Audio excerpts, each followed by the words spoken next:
एक बार की बात है, एक राज्य में पृथ्वीराज नाम के एक राजा रहते थे। पृथ्वीराज बहुत ही बेवकूफ किस्म का राजा था और उसे अपनी प्रजा से कोई लेना देना नहीं था। वह हमेशा दूसरे राज्य के राजाओं से मुकाबला करता रहता था। दूसरे राज्य के राजा जो भी काम करते थे वह उनकी नकल करके खुद को ऊंचा दिखाने की कोशिश करता था, लेकिन महल के मंत्री इस बात का बड़ा फायदा उठाते थे।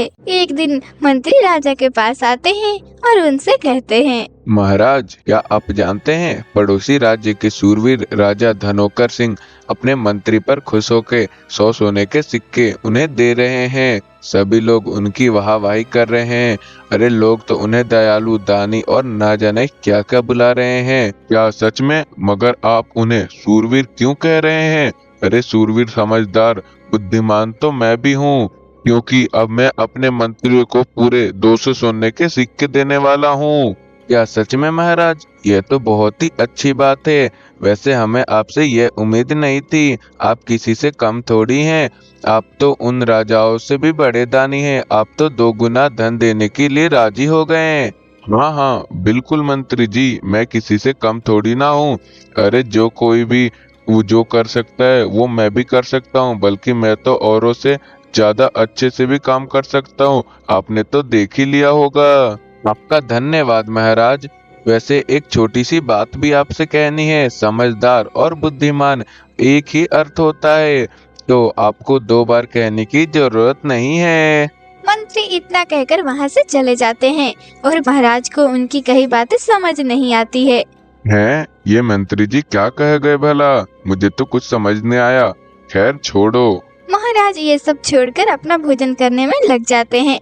महारानी की पत्नी थी और महाराज की पत्नी रानी सुनैना बहुत ही समझदार थी, मगर वह कभी भी राजा के किसी फैसले के बीच में नहीं बोला करती थी। लेकिन महल के लोगों को राजा को बेवकूफ बनाते हुए देखकर उन्हें देखा नहीं जाता था। भोजन करते वक्त महाराज जब रानी को मंत्री जी की सारी बातें बताते हैं तो रानी चौंक जाती हैं। रानी, क्या आप जानती हैं आज हमने मंत्रियों को 100 सोने के सिक्के दिए हैं। क्या? मगर क्यों महाराज जी? जब महाराज ने रानी को सोने की असरफियों की पूरी बात बताई तो वह मंत्री की चाल समझ गईं। महाराज, ये आपने क्या किया? आपको ऐसा बिल्कुल नहीं करना चाहिए था। क्या किया मैंने रानी सुनैना? मैं तो चुपचाप अपना भोजन कर रहा हूँ। अरे मेरा यह मतलब नहीं था। अभी अभी आपने मंत्री जी को 200 सिक्के दिए, सिर्फ इस वजह से क्योंकि दूसरे राज्य के राजा ने अपनी मंत्री जी को दी थी। आप तो ये भी नहीं जानते कि इस बात में कितनी सच्चाई है। और मुझे तो लगता है राजा जी की मंत्री जी ने आपको बेवकूफ बना दिया। ये आप क्या बोल रही हैं रानी सुनैना? मैं क्या कोई बेवकूफ हूँ जो मंत्री की बातों में आकर उन्हें 100 सोने के सिक्के वैसे ही दे दूंगा? वो झूठ थोड़ी ना बोलेंगे, वे सच ही बोल रहे होंगे। और अगर दूसरे राज्य के राजाओं को ये बात पता चलेगी कि हमने 100 सोने के सिक्के दिए हैं तो हमारी कितनी वाहवाही होगी। महाराज, आपको तो समझाना व्यर्थ ही है। भला दूसरे राज्य के महाराज आपकी इस बात में वाहवाही क्यों करेंगे? अरे महाराज, अगर आप ऐसे ही करते रहे तो हमारा तो पूरा राजकोष ही खाली हो जाएगा और मंत्री जी ही दूसरे राज्य के राजा बन जाएंगे। रानी महाराज को बहुत समझाती है, लेकिन महाराज को उनकी एक भी बात समझ नहीं आती है। इस वजह से रानी सुनैना भी उनको समझाना छोड़ देती है। ऐसे ही दिन बीतने लगते हैं। एक दिन महाराज अपनी सभा में सलाहकार देवेश जी के साथ बैठे हुए थे। बताइए देवेश जी, आजकल दूसरे राज्यों में क्या चल रहा है? महाराज की यह बात सुनकर उनके सलाहकार देवेश जी महाराज से कहते हैं, महाराज, आजकल दूसरे राज्यों में एक चीज बहुत ही ज्यादा प्रचलित चल रही है और वो है राजाओं का वेश बदलकर प्रजा में घूमना। वे ऐसा इसलिए करते हैं ताकि उनको पता चले कि प्रजा उनसे खुश है या फिर नहीं। सही कहा आपने, ये तो बहुत ही मजेदार है। फिर तो मैं भी अपना भेष बदलकर गांव में जाऊंगा और देखूंगा कि लोग मुझसे कितना खुश हैं। और कुछ दिन पहले ही तो मंत्री जी ने गांव वालों के खेत के लिए बहुत सारा धन लिया था, तो मैं देखूंगा कि गांव वालों के खेत कैसे हैं। महाराज की यह बात सुनकर वहाँ बैठे मंत्री जी के होश उड़ जाते हैं। उनके हाथ पैर कांपने लगते हैं। वह महाराज से कहते हैं, अरे महाराज, आपको इतना कष्ट लेने की क्या जरूरत? मैं खुद वेश बदल के चला जाऊंगा, आप आराम से आराम करिए। अरे ऐसे कैसे मंत्री जी, जब दूसरे राज्य के राजा खुद ही जा रहे हैं तो मैं भी खुद ही वेश बदल के जाऊंगा और राज्य के लोगों से मिलूंगा। असल में काफी समय से मंत्री जी गांव का नाम लेकर खुद ही पैसे लूट रहे थे। उन्होंने गांव में एक भी रुपया नहीं भेजा था। इस वजह से गांव वाले महाराज को खूब कोसते थे। मंत्री जी को डर लग रहा था, अगर महाराज वहां चले गए तो उन्हें सारा सच पता न चल जाए। इस वजह से मंत्री महाराज को गांव में जाने से रोकने की बहुत कोशिश करते हैं। महाराज, अगर आप ऐसे ही अकेले प्रजा में जाएंगे तो आप पर बड़ा खतरा हो सकता है। आपको अगर किसी ने पहचान लिया या फिर पड़ोसी राज्य के राजा को आपकी खबर लग गई तो वो आपको कुछ कर ना दे। मंत्री जी, ये आप कैसी बात कर रहे हैं? किसी दूसरे राज्य से हमें क्या खतरा हो सकती है भला? और प्रजा हमसे कितनी खुश है, वह हमें क्यों कुछ करेगी? आप बेमतलब में चिंता कर रहे हैं। महाराज की ऐसी बातें सुनकर मंत्री जी चुप हो जाते हैं। लेकिन उनके अलावा उधर महारानी जी को भी राजा के गांव जाने से बड़ी चिंता हो रही थी। पता नहीं महाराज को गांव में और क्या क्या सुनना पड़ेगा। खैर अच्छा, ये कम से कम उनको असलियत का पता तो चलेगा। शायद इसी तरह से उनमें कुछ अकल आ जाए। अगले ही दिन महाराज एक आम आदमी के कपड़े पहनकर गांव में निकल पड़ते हैं। काफी देर चलते चलते महाराज थक जाते हैं और एक नदी के पास बैठ जाते हैं। गांव का इलाका अब शुरू हो ही गया था और महाराज देखते हैं कुछ औरतें नदी पे पानी भरने हुए आई थी। देखो तो नदी कितनी सूखती जा रही है। इस बार तो बारिश भी नहीं हुई और खेतों के बुरे हाल हो रहे हैं। और वह मनहूस राजा इतनी बार भी मदद मांगने पर वो हमारी मदद ही नहीं कर पाता। पता नहीं किस काम का है वह राजा। सही कहा बहन तूने। जानती हो, मेरे पति ने पिछले ही महीने मंत्री जी से जाकर के कितनी मिन्नत की थी, कुछ कर दे दे, कुछ कर दे दे, लेकिन उन्होंने कुछ मदद नहीं की। उल्टा मेरे पति को धक्के देकर महल से बाहर निकाल दिया। अरे अब तो हमें लगता है इस बार भूखा मरना पड़ेगा। घर में अनाज का एक दाना तक भी नहीं। उन दोनों औरतों की बात सुनकर महाराज के तो होश ही उड़ जाते हैं। क्या ये सब मैं क्या सुन रहा हूँ? और ये मंत्री जी के बारे में ये औरतें क्या कह रही हैं? और लगता है मुझे गांव में और अंदर जाके देखना पड़ेगा। राजा जब थोड़ा और अंदर जाते हैं तो उन्हें कुछ बच्चे नजर आते हैं जो अनाज की बोरियां उठाकर एक जगह इकट्ठा कर रहे थे। उन्हीं के पास कुछ आदमी बैठे थे जो आपस में जुआ खेल रहे थे। राजा को यह देखकर बहुत आश्चर्य होता है। राजा उन जुआन खेल रहे आदमियों के पास जाकर कहते हैं, अरे तुम सब यहाँ बैठकर जुआ खेल रहे हो और इतने छोटे बच्चे से काम करवा रहे हो, भला तुम खुद काम क्यों नहीं करते हो? तो इससे तुम्हें क्या? ये सब अपनी मर्जी से हमारे लिए काम कर रहे हैं। हमने इनको रोककर नहीं रखा। जाओ, अगर तुम्हें विश्वास नहीं है तो जाकर उनसे पूछ लो। राजा यह सुनकर सीधा काम कर रहे बच्चों के पास आते हैं और उनसे कहते हैं, क्या बात है बच्चों, तुम इतना कठिन परिश्रम क्यों कर रहे हो? और तुम्हारे माता पिता कहाँ पर हैं? हमारे माता पिता इस दुनिया में नहीं हैं, इसलिए हमें खुद का पेट पालने के लिए यह काम करना पड़ रहा है। अब आप हमें परेशान ना करिए और हमें अपना काम करने दीजिए। तुम लोग खुद काम क्यों कर रहे हो? वह मैंने सुना है कि इस राज्य के राजा ने अनाथ बच्चों को देखरेख के लिए बहुत सारा इंतजाम कर रखा है, उनके खाने पीने से लेकर कपड़ों तक का। राजा आगे कुछ कहते उसके पहले ही एक बच्चे ने हंसते हुए उन्हें टोक दिया। अरे साहब, आपको क्या लग रहा है अगर ये सब सुविधाएं हमें मिल रही होती तो हम यहाँ पर बोझ थोड़ी ना ढो रहे होते हैं। हाँ, बिल्कुल ठीक कहा। और साहब, आप हमें हमारा काम करने दीजिए, वरना अगर दिन ढल गया और हमारा काम पूरा नहीं हुआ तो हमें पैसे भी नहीं मिलेंगे। बिल्कुल ठीक। और अगर हमें पैसे नहीं मिले तो हमें भूखे पेट ही सोना पड़ेगा। ना बोलकर बच्चे फिर से काम में लग जाते हैं। राजा को तो विश्वास ही नहीं हो रहा था कि उनकी प्रजा में यह सब कुछ चल रहा है।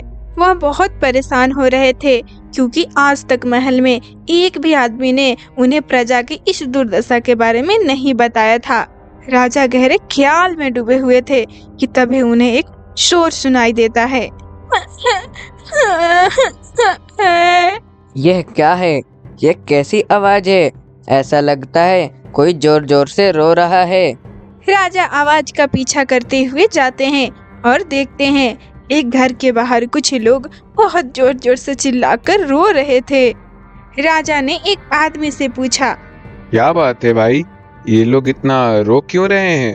अरे उनके घर में इकलौते आदमी का देहांत हो गया है। अब घर में केवल महिलाएं ही बची हैं, इसलिए वे सब रो रहे हैं। अरे ये तो बहुत ही दुखद बात है, लेकिन क्या मैं जान सकता हूँ कि उस आदमी को क्या हुआ था?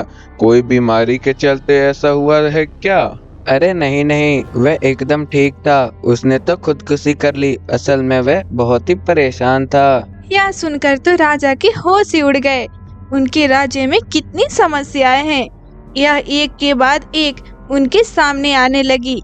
क्या खुदकुशी? लेकिन ऐसा क्यों किया उसने?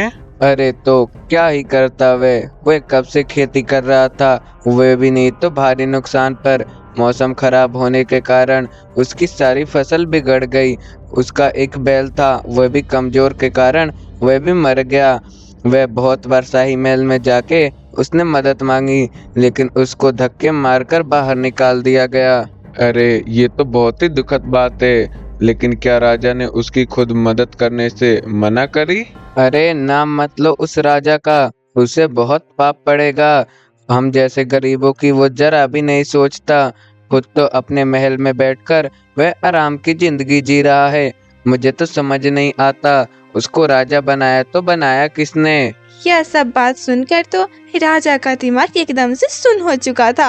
वे समझ गए थे कि प्रजा बहुत परेशान है और उनसे बहुत ज्यादा नफरत भी करती है, लेकिन राजा को यह समझ नहीं आ रहा था आखिर यह सब कैसे ठीक किया जाए। राजा वहाँ से चल दिए। वे खुद से बातें करते करते आगे चलते जा रहे थे। आखिर ये सब क्या चल रहा है? जिसके पास जाओ वही परेशान है। हर किसी को मुझसे शिकायत है और मेरे राज्य में बस दुख और दरिद्रता ही है। आखिर किसी ने मुझे इसके बारे में क्यों नहीं खबर किया? सोचते सोचते राजा बहुत दूर चले आए थे। दिन खत्म होने को आ रही थी और राजा बहुत ज्यादा थक गए थे। चलते चलते वह एक टूटी फूटी झोपड़ी के बाहर आकर बैठ जाते हैं। वह घर एक बूढ़ी औरत का था जो अकेले रहती थी। बड़ा थक गया हूँ, बड़ी भूख और प्यास भी लग रही है।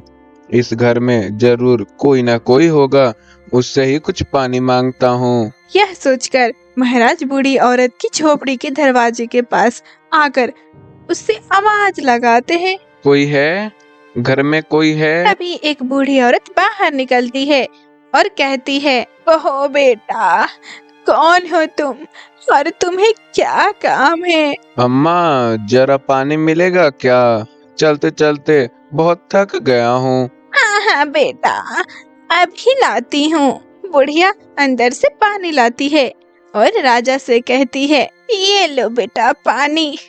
तुम तो यहाँ के नहीं लगते हो, कहाँ से आए हो और यहाँ पे किस काम से आना हुआ? वो जी माँ जी, बस पास के गांव से आया हूँ। असल में यहाँ पे कुछ काम की तलाश में आया हूँ।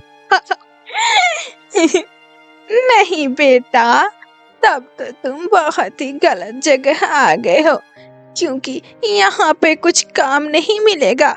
यहाँ तो खुद ही लोग बहुत ही ज्यादा परेशान हैं और घाटे में भी है।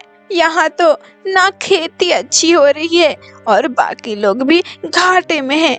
इससे अच्छा हाल तो आसपास के राज्यों में है। ना कहकर बुढ़िया फिर से घर के अंदर चली जाती है और एक फटी पुरानी दरी लाकर जमीन पर बिछा देती है। इसके बाद वह राजा से कहती है, बेटा आओ, तुम यहाँ पर बैठ जाओ, तुम बहुत ही ज्यादा थके हुए लगते हो।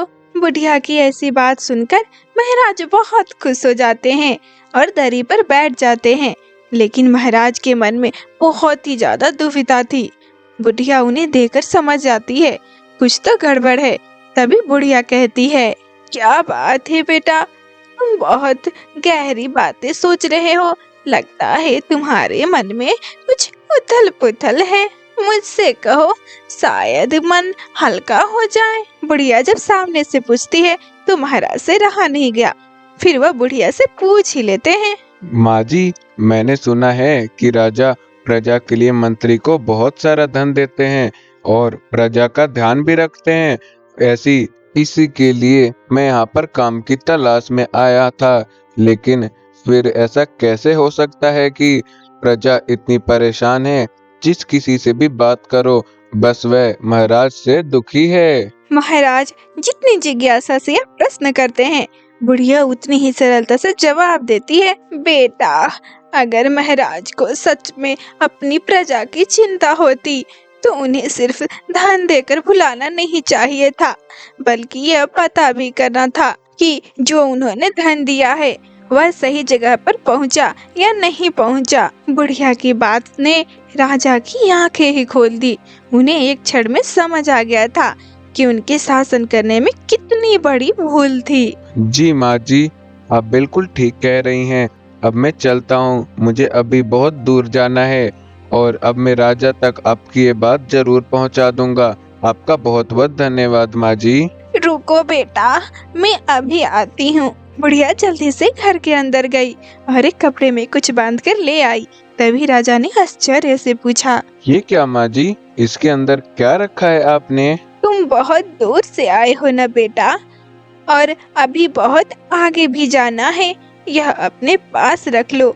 इसके अंदर गुड़ और रोटी है, जब तुम्हें भूख लगे तुम खा लेना। बुढ़िया का ऐसा निस्वार्थ ममता देखकर राजा का तो दिल ही भर आया। धन्यवाद माँ जी, मैं आपसे दोबारा मिलने जरूर आऊंगा। उसने बुढ़िया से विदा ली और वापस महल की ओर चल पड़ा। महल पहुंचकर राजा ने तत्काल सभा बुलाई। सब मंत्री भागते भागते सभा में आए। क्या हुआ महाराज, आपने इतनी जल्दी सभा क्यों बुलाई, वह भी नहीं तो इस समय? अरे महाराज, अभी अभी अपने गांव से लौटे हैं ना, इसलिए उन्हें अपने समझदार मंत्रियों से सलाह मशवरा करना होगा, है ना महाराज? जी बिल्कुल ठीक कहा मंत्री जी आपने, लेकिन सलाह से पहले मुझे आप लोगों से कुछ हिसाब किताब करना है। राजा का बात सुनकर सभी लोग चौंक जाते हैं। जी, कैसा हिसाब महाराज? आपने हाल ही में मुझसे खेत को बढ़ावा देने के लिए धन लिया था। मैं जानना चाहता हूँ उस धन से आपने खेत के लिए कितने बीज, खाद और खेती उपकरण मंगवाए हैं। सब सुनकर मंत्री जी के तो बोल निकलने ही बंद हो गए। वे कुछ कह पाते जब भी महाराज जी ने दूसरे मंत्री से कहा, और आप बताइए, आपने कहा था कि गांव में कई अनाथ बच्चे हैं जिनके माता पिता किसी न किसी बीमारी या हादसे में चल बसे हैं, तो आपने उनके देखरेख के लिए मुझसे धन लिया था। वह धन कहाँ कहाँ इस्तेमाल हुआ है, बताइए मंत्री जी। दूसरे मंत्री का भी राजा का बात सुनकर यही हाल था। आज सभा में ऐसे सन्नाटा छाया हुआ था जैसे पहले कभी नहीं छाया था। इतना ही नहीं, आप सब लोगों ने दूसरे राज्य के राजाओं की ख्याति बताकर मुझसे जो कोई सारे काम करवाने के लिए धन लिया है उनका पूरा हिसाब चाहिए। जिसके पास पूरा साफ सुथरा हिसाब होगा वही मुझे कल सभा में दिखना चाहिए। राजा के इस बात पर एक मंत्री ने डरते डरते राजा से पूछा, और महाराज, जिसके पास हिसाब नहीं है वह मंत्री क्या करे?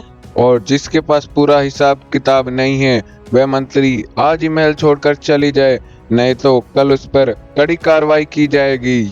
महाराज ने अपना फैसला सुना दिया और सभा निरस्त करके चले गए। मंत्रियों में अफरा तफरी मच गया और वे जल्दी जल्दी महल से जाने लगे। इधर महारानी को जैसे ये सब बात की पता चलती है, वह बहुत ज्यादा खुश होती हैं।